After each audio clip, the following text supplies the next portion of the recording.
Hello everyone. Thank you for coming back to Mary's little house. The weekend has been very busy. The first Saturday of the month. Our members come from out of town and locally to celebrate Holy Mass, Holy Hour on Saturday morning at the Missionaries of Charity.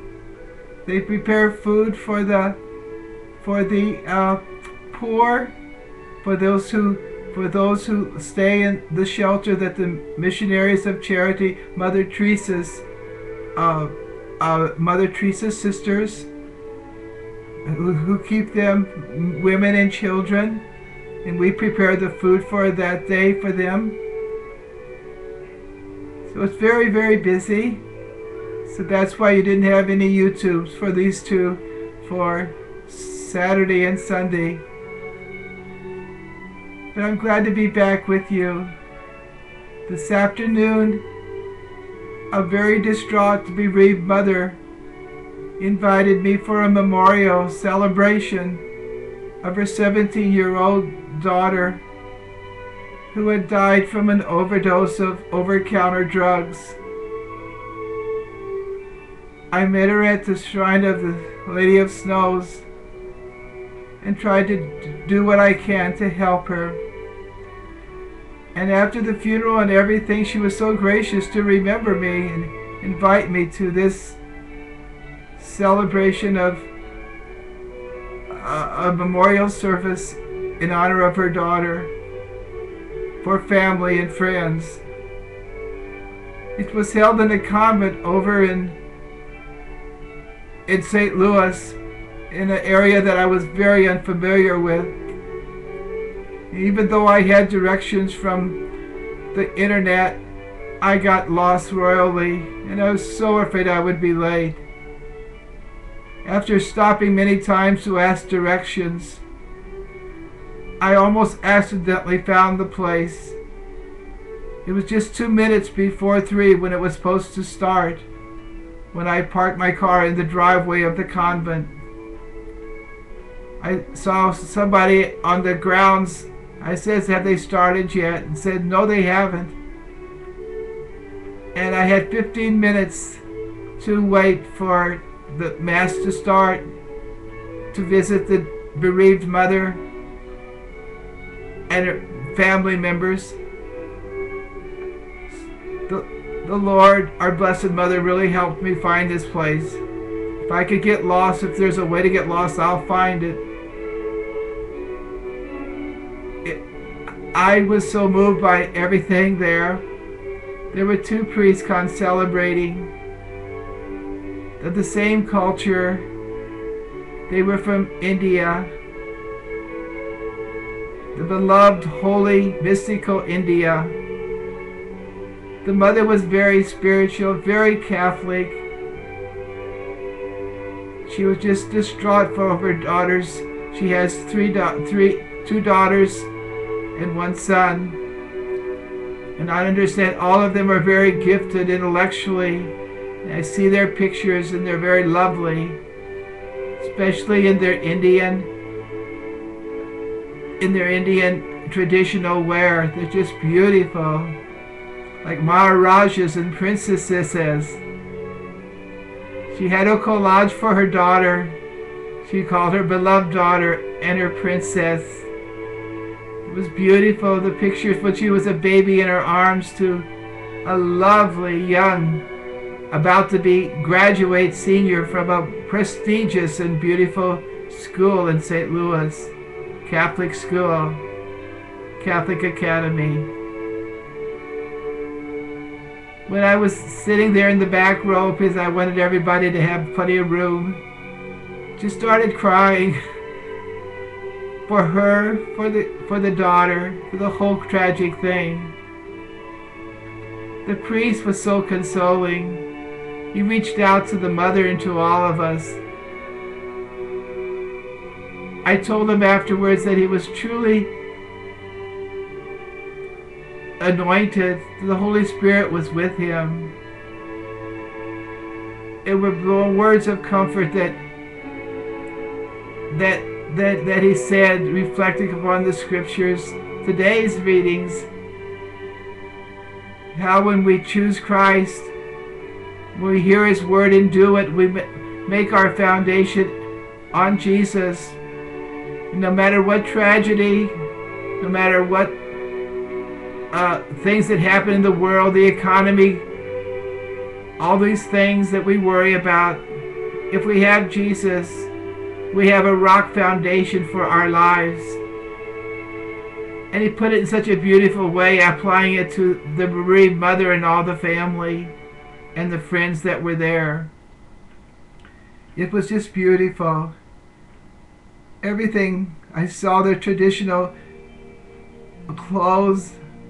I just saw the church, so beautiful. And the convent that I was in, it was the sisters of the congregation of St. Peter Claver. Their foundress was beatified on the same day in 1975 as the founder of the Missionary Oblates of Mary Immaculate. I should have been there, but I was in Marseille, France with a sick pilgrim who had to have immediate surgery. But how life coalesces when Sister told me about their foundress. And what a beautiful charism they had. I just thought how rich the church is with so many congregations. Their congregation's charism is to help other missionaries, societies, and congregations and orders, to encourage the laity to support the missions. Their founders looked over the Mediterranean to Africa. At that time was just opening up when she founded to the church and to Christ and to the gospel. And she filled in that gap there, the need for resources and missionaries to come to these people hungry for the gospel. And now Africa is one of the fastest growing countries, growing in their Catholicism, in religious life, in vocations. It's because due to this foundress who's helped the missions there, and now they've expanded to other countries to help and support their missions as well. And here I was sitting in this convent I didn't even know that was there, that I couldn't even find, in the beautiful area of St. Louis. I thought, oh, how blessed I am to be a member of the Catholic Church with these people that are just this love imbued with their culture and yet very American, very gifted people, professional people, but yet filled with a spirituality and a faith that just moved me so much. When everything was over, I went over to her.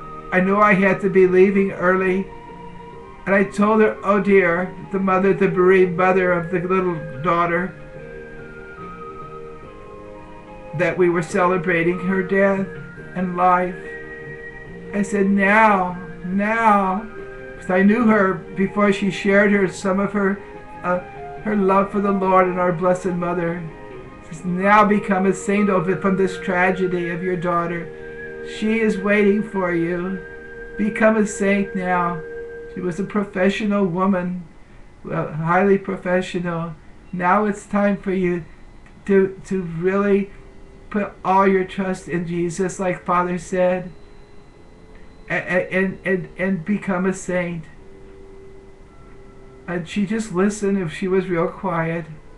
And she insisted that I stay for supper, which was all cuisine of the Indian people. It was very good. No spoons or forks, just like a pita bread. It was wonderful. I watched everybody with how they ate. How wonderful and rich our church is with these beautiful cultures and food and dress, and the great faith they have. The gospel so deeply impressed in them. I feel that this bereaved mother will not leave her just distraught and lost, but she will grow to be a saint, even more so because of this tragic death of her daughter. Oh, dear people, let us give thanks to God for our faith that sees us through these tragic times. Let us, like the gospel today, put our lives firmly on the rock that is Jesus, by hearing his word and doing it. Let us help one another on our way. We need one another to become saints by our prayers, our comfort, our just being there, our good example. Let us give God the Father thanks for letting us be members of his Son's church, of his Son's that he gave his life for, his Son's bride, the Holy Mother Church. God bless you now. Let us be saints together.